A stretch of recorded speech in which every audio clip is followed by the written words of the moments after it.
Hi there, Tammy Kabell, founder and CEO of Career Resume Consulting, and today I would like to talk with you about the top five pet peeves that hiring managers have in executive interviews, okay? So you may have been through several interviews in hiring processes for an executive position, but you haven't landed the job yet and you don't really know why. So you may be doing some things to absolutely sabotage your chances of landing the job or getting the offer. So I'd like to go over the 5 top pet peeves of hiring managers or decision makers in executive style interviews, all right? If you're exhibiting one of these 5 behaviors, you're killing your chances, like I said, of getting what might be the perfect job for you. So keep in mind the following things when you're in an interviewing situation with a decision maker, all right? So here are the top 5 pet peeves of hiring managers. Number 5, I'm going to go from 5 to 1. Number 5 is you tell an employer what's wrong with his or her company before you're even in there. Now, I understand that you want to be of service, you want to be of some help, and so you've done a lot of research prior to the interview, and you have researched the company, and you might want to give advice on what may be missing or lacking in their company. Let's say they've got a bad website. Let's say that Glassdoor shows that top management doesn't talk with the frontline staff. Whatever it might be, don't bring it up. Listen, that's a pet peeve of hiring managers. They do not want to hear what's wrong with their company, even though I understand you're wanting to do this in a way of being at service to them to help them improve their company. They do not perceive it that way, all right? So save that critiquing until after you get the job offer, or at least until after you start the job, all right? So that brings me to the number 4 pet peeve of hiring managers, and that is that you start to offer solutions before you even understand the real problems, needs, or challenges of the position or the company itself. Again, I understand you're wanting to show that you can make a real difference, and you may even go into the interview. This happens a lot with executive interviews. You may go into it with a 90-day plan. I don't think it's a good idea. I'm not a big fan of those 90-day plans, and I'll tell you why. Because you're making assumptions without actually talking to the decision maker. You need to ask questions first. You need to seek to understand first, and then to be understood. So don't give them a 90-day plan. Don't tell them what changes you would make or what initiatives you would start without even understanding their culture, without even understanding their main challenges, and what you perceive as their main challenges or the improvements that they need to make may not be the ones that are perceived by the decision maker, okay? So you're shooting yourself in the foot if you start to make recommendations before you even start asking the questions of what their biggest challenges are, what their aspirations are, what their immediate needs are, and what their long-term growth goals are. Now, I've actually got a 2-part series of videos that I've shot specifically talking about what questions you need to ask during an executive interview hiring process. And I'm going to put that right above here. If you click on that link above, then you'll be able to be taken to the first of that series of videos, and you can watch those 2 videos and you can understand what questions you need to ask. Try to keep in mind you are a consultative salesperson asking questions about their needs in order to be the solutions to their perceived challenges, to their needs. But you've got to ask the questions first, all right? So, number 3 pet peeve is that, and this happens actually a lot. I hear this a lot from hiring managers at the top levels. I understand you're an executive and you want to talk strategy because you want to show them that you're a big picture person and that you understand strategic initiatives, you understand strategy and high-level leadership philosophy, and that you read the latest leadership books. I get that.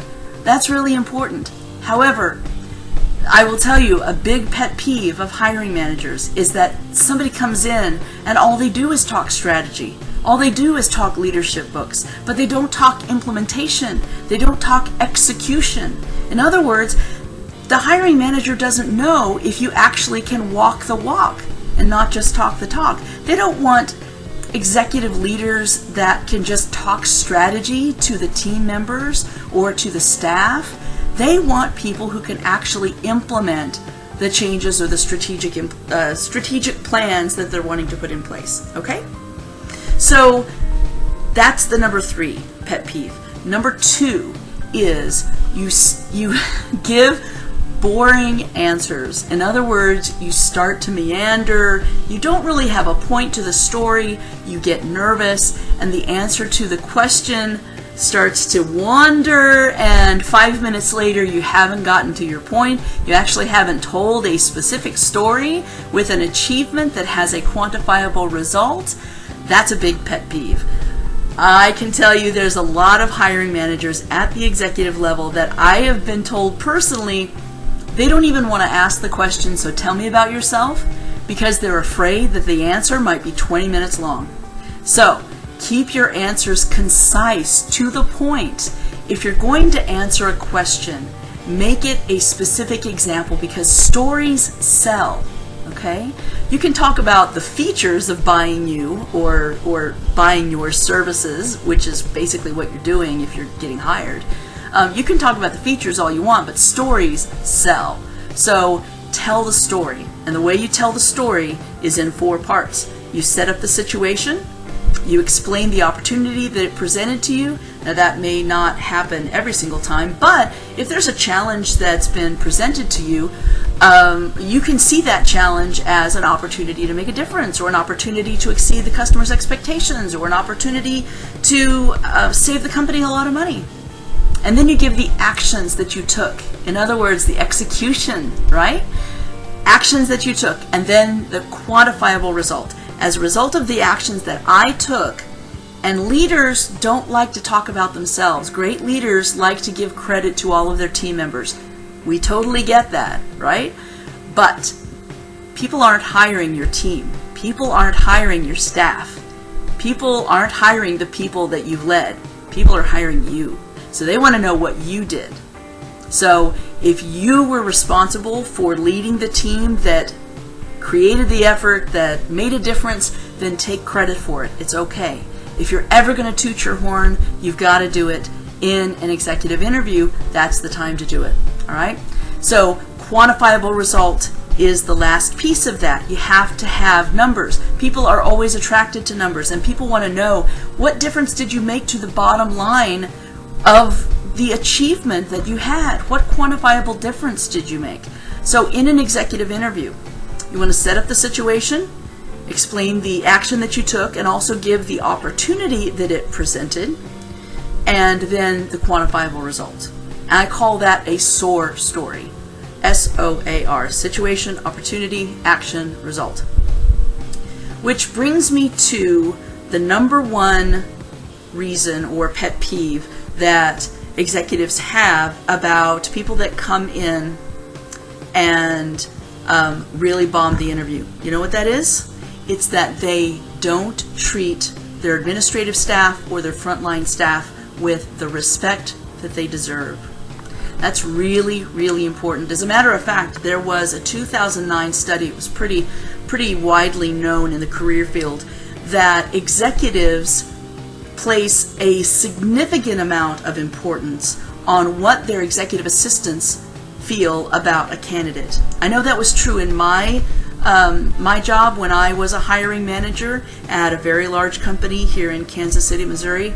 I hired everyone up through executive directors, and I will tell you that I would ask, when someone was leaving, I would ask my executive assistant, thumbs up or thumbs down. If she gave a thumbs down, I probably wouldn't hire that person. I hate to say it, but they have a lot of weight. A lot of times they are the rock that keeps everything running smoothly. They are the machine that keeps everything running. So they really are a key piece or a key influencer in the decision, even though they are not the ultimate decision maker. So here's what you need to do. When you are greeted by an executive assistant, by an executive secretary, really what you need to do is ask them their name, shake their hand, just as if they were the hiring manager. And let's say their name is Susan. Susan, it's such a great pleasure to meet you. And then as you're leaving, call them by name again. Susan, thank you so much. It was a great pleasure to meet you. I hope to talk to you again soon. So that means Susan feels important, and Susan's going to give a big thumbs up to the hiring manager, the decision maker. Do not treat them with disrespect. Treat them with the same respect that you would any other decision maker, because you do not know what kind of influence that executive assistant has on the hiring process. All right? So the result of making these changes, if you just make these 5 changes, really you are going to stand out above your competition, and you could be reversing some of the things that you've been doing wrong in the hiring processes that you've bombed in the past. All right? You're much more likely to get the offer if you do these 5 things.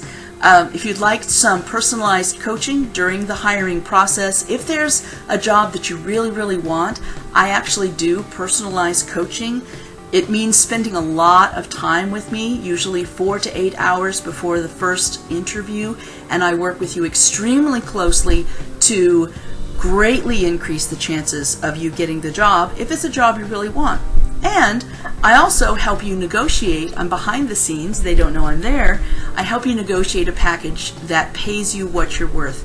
If you're interested in that, you can call our offices at 816-600-2478. Again, I'm Tammy Kabell with Career Resume Consulting. And if you're outside the U.S., because I do work worldwide, I'd be very happy to help you with a hiring process as well. You can email me directly at Tammy, Tammy, at beyondjobsearching.com.